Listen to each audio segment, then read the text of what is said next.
Day 2 in Japan. What was it like? I'm about to tell you. So, I first woke up and I was super ready to go. The jet lag had me waking up at 4 a.m. But I was like raring to go and explore Japan and see what it had to offer. The first thing I noticed was there's a typhoon on the way. So I was checking the weather apps, I was checking windy.com, I was checking the weather channel.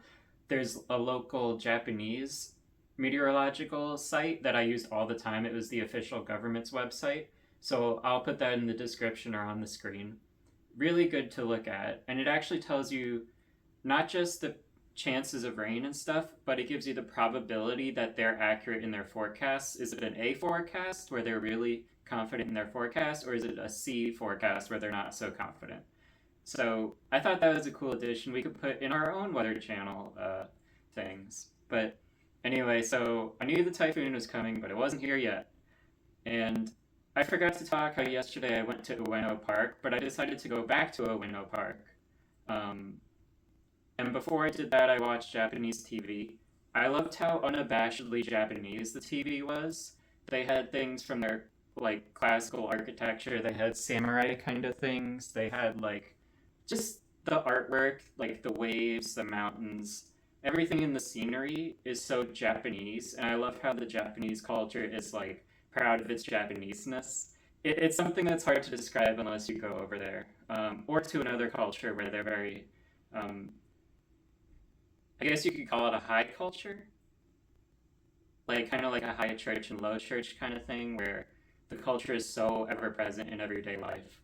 But there's people on TV reacting, like there's a camera in the corner of someone nodding in appreciation or whatever. Like, I enjoyed having that. It was like I was watching TV with somebody. So even though I only understood like 1 or 2% of what the Japanese people were saying, I was happy to watch it, and I think it actually is good if you're learning Japanese, at least a little bit, to watch some Japanese TV for your listening comprehension. Anyway, so I went to Ueno Park, and it's absolutely beautiful. I loved how quiet it was. The scenery is amazing, the greenery and everything. So I'm glad I went in the summer to see that. Beautiful flowers, there were ponds. People were so quiet. There's no loud music. There's no one smoking pot. There's no like garbage or people with their pants down or whatever that you have in America. None of that BS. It was just calm and quiet. And yes, there were a couple smoking areas, but they're cordoned off and it's easy to avoid the smoking areas. And everyone was being very respectful. So it was a very nice thing to walk around calmly at the beginning of the day. Um, and I just loved exploring. There's pictures of me at these shrines and torii gates, and it's really good to follow what the Japanese people are doing with regard to shrine etiquette. Make sure like you walk not through the center of a shrine, you go on the left or right. I mean torii gate. When you get to a shrine, you do the bowing and the clapping. I forget the exact order, but I tried to follow what other people did. And if you do make a mistake, it's not a huge deal. And just so you know, you're supposed to put like 5 yen at a time in the shrine donation thing. You don't have to put like 100 yen coins like I was doing in the beginning, but you can if you want. I was proud and happy to support them anyway. I think before I went to Ueno Park, I went to Komeda Coffee for breakfast. So much better than whatever the hotel would have had. You go into this like upstairs little cafe. I miss this place so much. I went there 6 times. Um, and you go in, you sit down. If you have an iPhone, you can order off an app in English, and if you don't, just do your best. Occasionally, they would give me an English menu, which I appreciated. But other times, I had to use my Japanese and just point to the pictures. Um, the staff were so kind. You push a button to have the staff come over to you. They give you a towel to like wipe your hands off before you eat. I got a mini salad, a roll with red bean paste, and a coffee. So the coffee's small, but it's really good. And I also have caffeine tolerance issues, so I was happy to have a small one. It was dark and it was so good. I loved that coffee. Um, and The roll was really fresh and soft. The red bean paste was nice too. It gave it a little sweetness. And then the mini salad was my absolute favorite. They had like Asian style salt dressings. Like, I can't really describe it, but it's the kind you get at the hibachi restaurants, like the gingery kind of salad dressing. And it was so delicious. And it has the tomato and the best potato salad I've ever had in my life, which I think had some salmon mixed in with it. So that's probably why it was so good. So that was my morning getting ready for Akihabara, going to get Komeda Coffee, which was excellent and cheap. Like that whole breakfast was less than $6. Going to Ueno Park to walk around and explore. And then, right as the stores were opening up at 10 a.m., I took the train to Akihabara. So, because videos take up so much space in my phone and my computer, I'm going to go audio only from here on out. But I have a lot of pictures and videos to show you. See you soon. Alright, so after wandering through the beautiful Ueno Park and having an amazing breakfast at Komeda Coffee, I decided to take the train to Akihabara. Even though it was only a 15-minute walk, I wanted to save some steps, which definitely helped because I got exhausted during this day, and saving steps was a good idea. Anyway, I was overcome by emotion after I stepped out of the train and walked to the street at Akihabara because I realized looking around at like the anime themed decorations on the walls and posters and everything that I was in the anime capital of the world. And this medium, which I'd really grown to appreciate over the years, was here. I mean, there is no real life anime, but I was as close as you could get. And it was very emotional, but I decided not to cry on the street, so I just started going into stores. I had a list of good stores that I had on my phone, and I just started walking into them. Like, I went to Ami Ami first. I got a lay of the land, looked at the prices, looked at the figures, and I took this very seriously, where I wanted to get the best figures from my favorite shows with the best prices.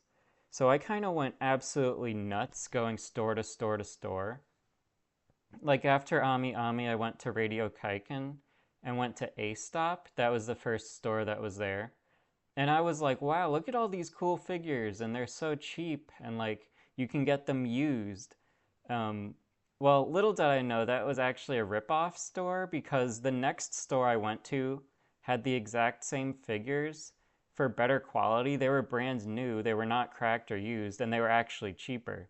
So do not just get the first figures you see, unless it's like super rare, but you won't know that until after shopping a lot. Shop around. At least go to like 4 or 5 stores.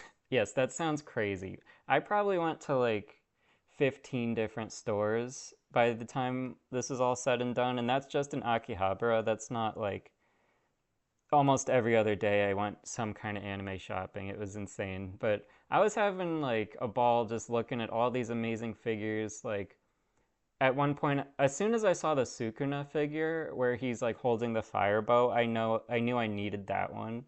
But I'm glad I held out because I found it cheap later.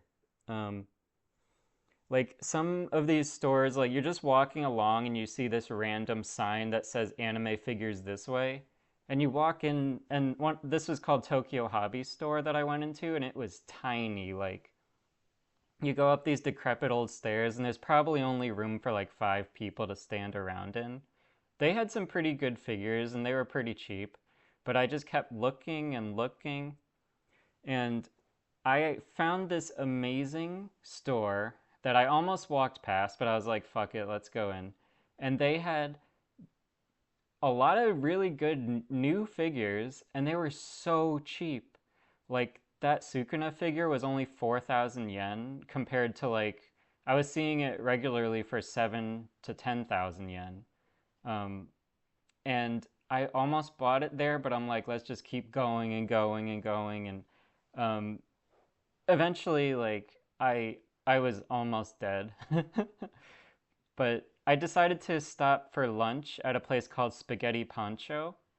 And I didn't think I would actually stop at the spaghetti store. It looked kind of silly. Like, It's like apparently Japanese comfort food, the spaghetti Neapolitan.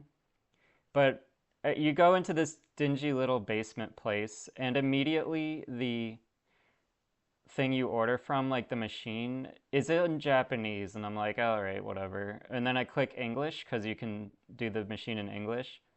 Click my spaghetti Neapolitan, just get the plain one to try it. And then you're presented with size options. And the size options are in kanji. So I'm like scrambling with my phone trying to Google translate them, and it's not going through. Meanwhile, on the left side of me, the kitchen, it's an open kitchen, and there's guys cooking furiously, and a staff member comes over trying to help me. But at that exact moment, the Google Translate actually worked, and I clicked the regular size one, and they sat me down in a corner, like in the very far corner. This was not a big room. There's probably room for like 20 to 25 people. And it's like a bar kind of thing, but with the red and white checkered tablecloths, kind of like an Italian restaurant. They had a pitcher full of onion soup, and you would think that's kind of weird, but when I poured it out, it was blazing hot, and I'd learned my lesson from the night before, so I didn't drink it for a while. But like, this onion soup was incredible, such rich and deep flavor, and it was completely clear. There was like no green onion, no nothing in it. It was just like an amazing onion soup. And it was a perfect accompaniment for this spaghetti pancho that came out. It's a big bowl, even though I got the regular size. And it's like a tomato-y sauce, not like a standard Italian sauce. It had some other stuff in it, including like pork bits. And oh my god, this thing was so savory with a bit of spiciness. And it was just like amazing. Yeah, it was a little greasy, but like that added to like the comfort food element of it. And oh my god, I was in heaven eating this thing. They give you unlimited Parmesan cheese you can sprinkle over it, which I definitely took advantage of. Um, and they had some other sauces, but like I'd said from the night before, you didn't really need sauces additional with most of the food in Japan, so I just enjoyed the spaghetti pancho Neapolitan for what it was. And I was extremely happy with my meal. I just couldn't find a glass of water anywhere. I even got up and walked around the restaurant and couldn't find where people were getting the water from. But after that, I'd left. I said like either gochi shoshama deshita or oshi des to the guys in the kitchen, and they were happy to hear that. So it looks like they were working furiously, and it was a really cool experience. I recommend everyone to get like spaghetti Neapolitan at least once. I forgot to talk about this one store that was really impactful to me. It was like I had no idea what this store was. I don't think it was on my list, but it had a bunch of HoloLive stuff and VTuber stuff, and I'm like, if there's even a chance that Mori Calliope's here or Amelie, I want to try it.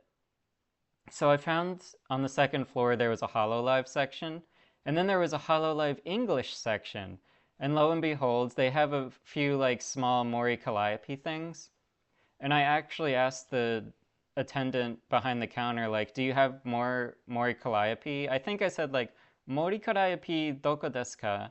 Like, where is it?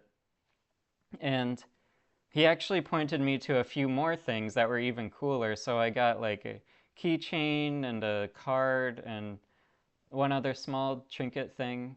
And I was just so happy that like Mori Calliope was there. And as I was walking out of the store, there was a TV playing a music video from all the HoloLive English cast. And it like I just stood there and I watched the whole music video. And to hear Mori Calliope and all these girls singing a song that I've been listening to all the time back in America, like just being played openly in Japan, it was so moving. It was like I've made it to this place where I really just like, this place is perfect for me. I love it here.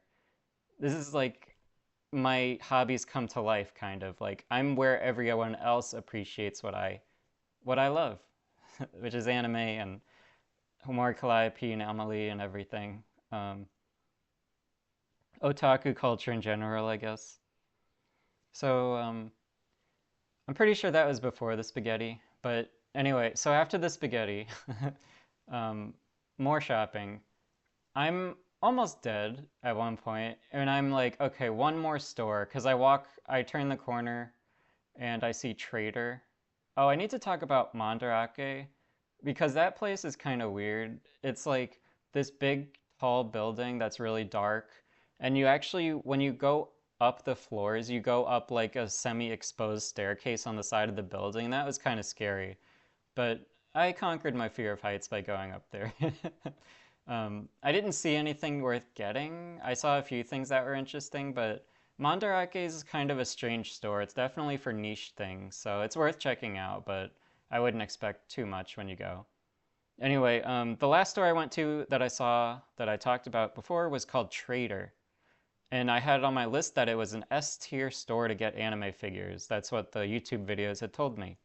So that's what I did. I went to Trader, and they have like 4 to 5 different floors of stuff.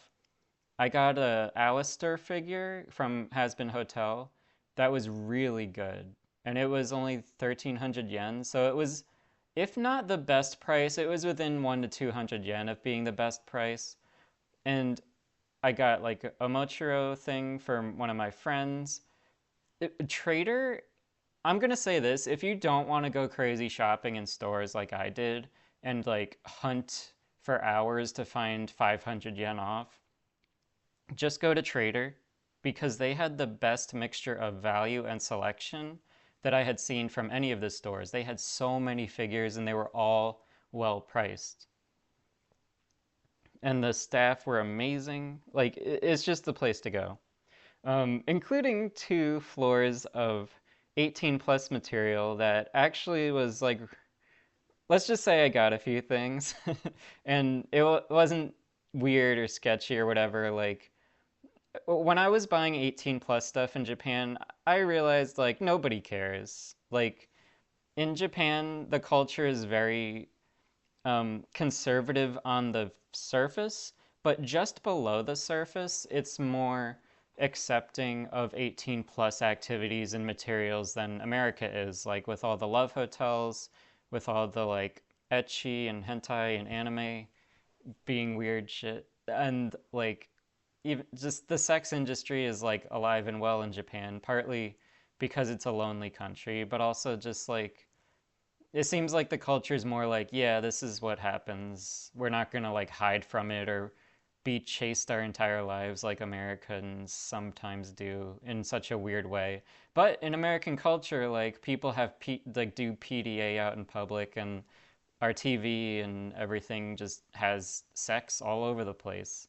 Whereas in Japan, like PDA is very much a no-no, and so it's kind of like inversed. It's interesting, but basically what I'm trying to say is don't have any shame in getting that stuff in Japan, if that's what you're interested in. And they had, let's just say they had plenty of non-anime stuff there too. Um, but yeah, I got everything from Trader. Let's see, what else could I talk about? As I was walking around, there was this random store selling like junk. I got an umbrella for 500 yen and sunglasses for 100 yen, which is like, those sunglasses cost me 60 cents. Like, it's incredible. And I'm still using them 2 months later. So they're pretty decent quality. Um, Another not so fun thing that happened was I was going up an elevator, and Japanese elevators don't stop when you go through them, they just close on you. So they kind of slammed into my elbows. And I have this medical anxiety thing where I was scared I got a concussion if it accidentally hit my head and I never noticed. But so that like disrupted me for a few hours, but at least like I was in Japan and I could distract myself with all the cool things that were going on. um, the next thing that I did was I went to a maid cafe.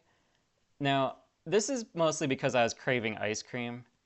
I needed something sweet, so I knew the maid cafe had ice creams, and I went in there. It was 3 p.m., so it was like almost empty. It was like very.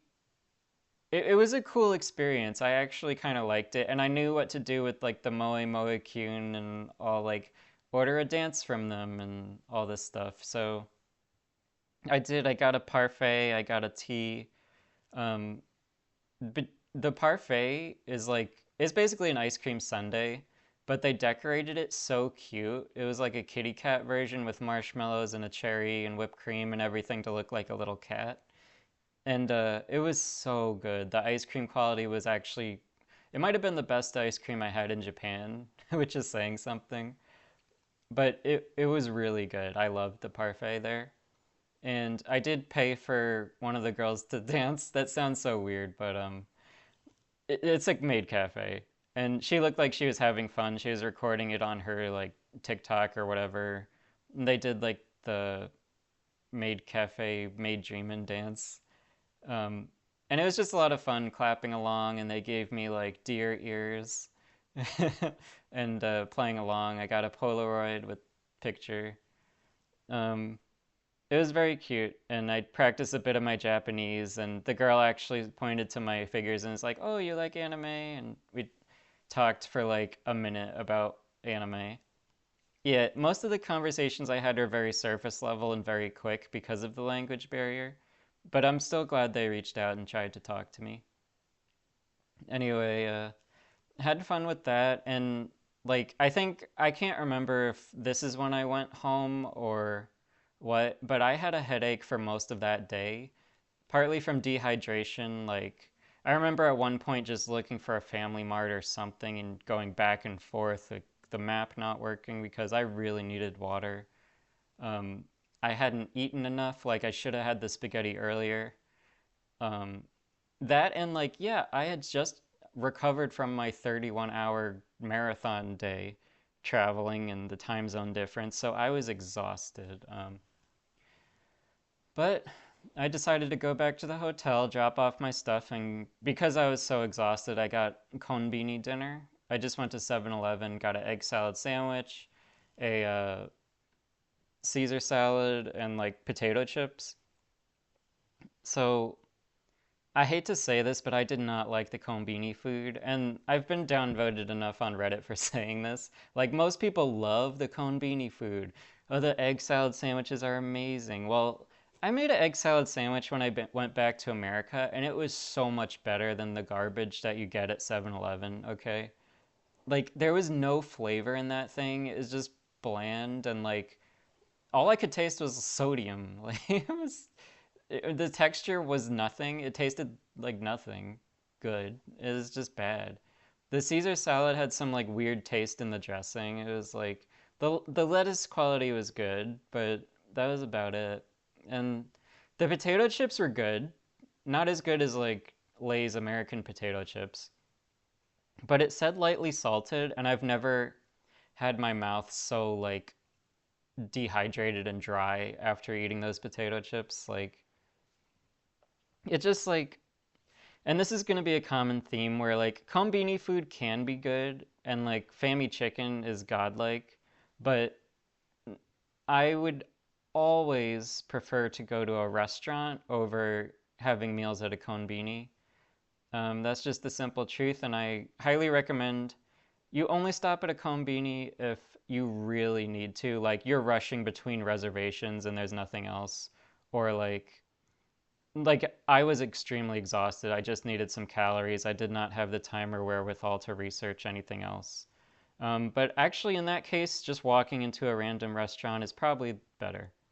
Um, anyway, that's enough of my rant. I'm going to stop this video here and talk more about my 18 plus activities in another video, and I'm going to put an age restriction on it. But yeah, I guess I should talk about how after Trader, after everything, I did go back to that really cheap store and got the Sukuna figure and the Naruto figure. And they didn't do tax-free shopping, but like I actually saved so much that the tax-free shopping didn't matter in the end. And yeah, if I was going back to Akihabara, I would go back to that store. I'll try to remember to put the store in the description of this video that I went to. It was hard to find on Google Maps.